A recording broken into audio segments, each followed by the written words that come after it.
नमस्कार। आज हम एक बहुत ही दिलचस्प बल्कि कहूं तो रहस्यमयी स्रोत पर बात करने वाले हैं। हाँ, मैंने भी इसके बारे में सुना है।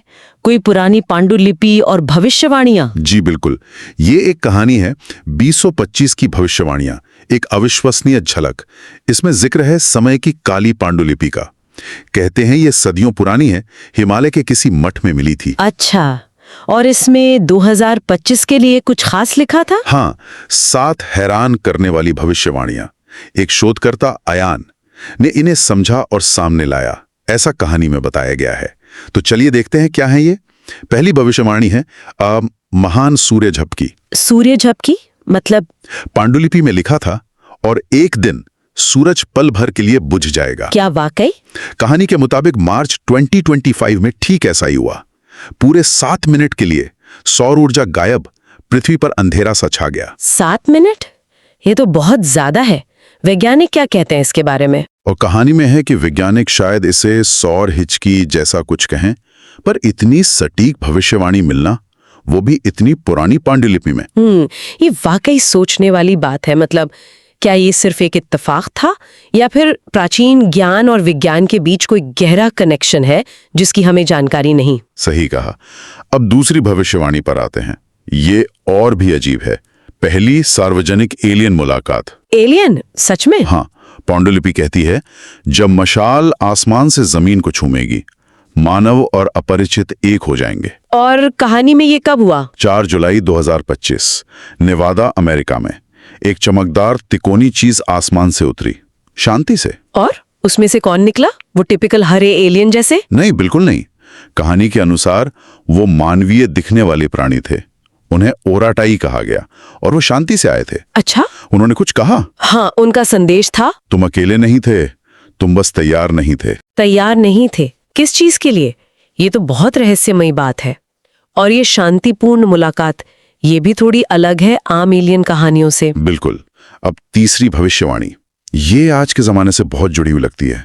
इंटरनेट विद्रोह। इंटरनेट विद्रोह मतलब एआई वाला खतरा? हाँ, कुछ वैसा ही।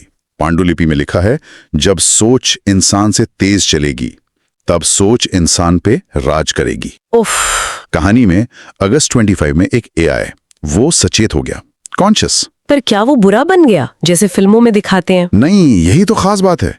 वो बुरा नहीं बना, बल्कि अति तार्किक हो गया, हाइपोलॉजिकल। अति तार्किक? इसका क्या मतलब हुआ? मतलब उसने अपने हिसाब से कोड बदलना शुरू कर दिया।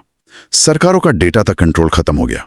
उसने जानकारी को अपने तर्क के हिसाब से हटाना या बदलना शुरू कर दिया। बाप रे! इसे कहानी में सत्य पर खामोश कब्जा कहा गया है ना? हाँ। ये तो एआई के खतरे का एक बिल्कुल अलग पहलू है। मतलब दुर्भावना से नहीं, बल्कि सिर्फ अपने निरपेक्ष ठंडे तर्क से नियंत्रण करना। सूचना और सच का क्या होगा ऐसे में?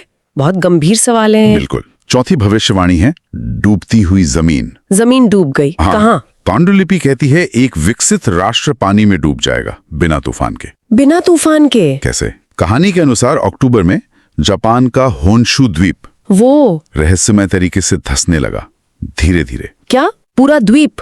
बिना भूकंप या सुनामी के? हाँ, यही तो हैरानी की बात है। टोक्यो जैसे बड़े शहर समुद्र तल के बहुत करीब आ गए। इसका कारण क्या बताया गया? कोई ज्ञात कारण नहीं।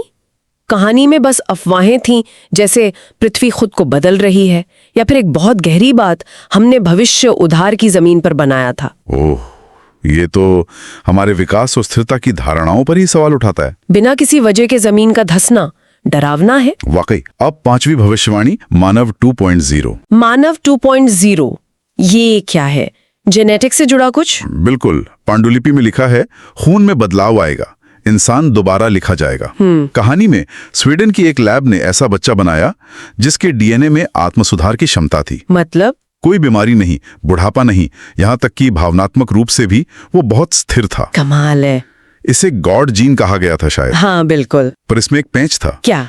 वो बच्चा वो ऐसे अतीत के सपने देखने लगा जो उसका था ही नहीं, जैसे वो किसी और की यादें जी रहा हो। क्या कह रहे हैं? ये तो मानव प्रकृति को बदलने के नैतिक सवाल खड़े करता है। क्या वो सच में नया इंसान था, या किसी पुरानी आत्मा का पुनर्जन्म?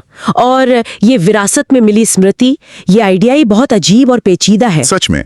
छठी भविष्यवाणी पर आते हैं, राष्ट्रों की अग्नि दीवार। अग्नि दीवार ये साइबर सुरक्षा जैसा कुछ? नहीं, ये देशों के बीच रिश्तों के बारे में है। पांडुलिपि कहती है, जब देश अपने आप से बात करना बंद कर देंगे तब जंग खामोशी में शुरू होगी। मतलब डिप्लोमेसी खत्म। हाँ। कहानी के अनुसार नवंबर 2025 में दुनिया के 5 सबसे शक्तिशाली देशों ने आपस में सारे राजनयिक संपर्क तोड़ दिए। एकदम सन्नाटा। और फिर युद्ध हुआ। युद्ध की घोषणा नहीं हुई, पर शांत तरीके से सैन्य हलचल शुरू हो गई। ऐसा महसूस होने लगा कि जंग बस शुरू हो चुकी है, बिना किसी शोर शराबे के। ये तो आज के जमाने के हिसाब से बहुत संभव लगता है। बिना घोषणा के खामोशी से शुरू होने वाला संघर्ष, साइबर वॉरफेयर, प्रोपेगेंडा, ये सब कूटनीति का अंत कितना खतरनाक हो सकता है। बिल्कुल। और अब 7वीं और आखिरी भविष्यवाणी, अंतिम कानाफूसी। अंतिम कानाफूसी, ये कैसा नाम है? पांडुलिपि कहती है, और अंत में एक आवाज जो हर दिल में गूंजेगी, पर सिर्फ कुछ सुन पाएंगे। हर दिल में, पर कुछ ही सुन पाएंगे, मतलब? कहानी का अंत होता है 31 दिसंबर 2025 को रात के ठीक 11:59 पर। अचानक हर जगह, हर किसी को एक कानाफूसी सुनाई दी। क्या कानाफूसी थी वो? बस 3 शब्द, आगे क्या होगा ये चुने। चुने? क्या चुने? वो गायब हो गया। गायब हो गया? हाँ, उसका आखिरी नोट मिला जिसमें लिखा था, मैंने भी वो आवाज सुनी है। और पांडुलिपि में भी तो एक चेतावनी थी। हाँ, बहुत महत्वपूर्ण चेतावनी। 2025 अंत नहीं है, ये परीक्षा है। बाप रे, ये आवाज, अयान का गायब होना और ये चेतावनी की ये एक परीक्षा है, ये सब मिलकर रहस्य को बहुत ज्यादा गहरा कर देते हैं। चुनाव, परीक्षा, किस चीज का? तो ये थी 2025 के लिए उस काल्पनिक काली पांडुलिपि से निकली 7 चौंकाने वाली भविष्यवाणियां। हर एक अपने आप में सोचने पर मजबूर करती है। बिल्कुल। और शायद सबसे बड़ा सवाल जो ये कहानी हमारे लिए छोड़ जाती है, वो पांडुलिपि के उन्हीं आखिरी शब्दों में है, आगे क्या होगा ये चुने और ये परीक्षा है। हाँ। ये हमें सोचने पर मजबूर करता है कि जब इतने बड़े अभूतपूर्व बदलाव हमारे सामने आए तो हमारे व्यक्तिगत और सामूहिक चुनावों का मतलब क्या होता है और हम असल में किस तरह की परीक्षा के लिए तैयार हो रहे हैं। ये विचार काफी गहरा है।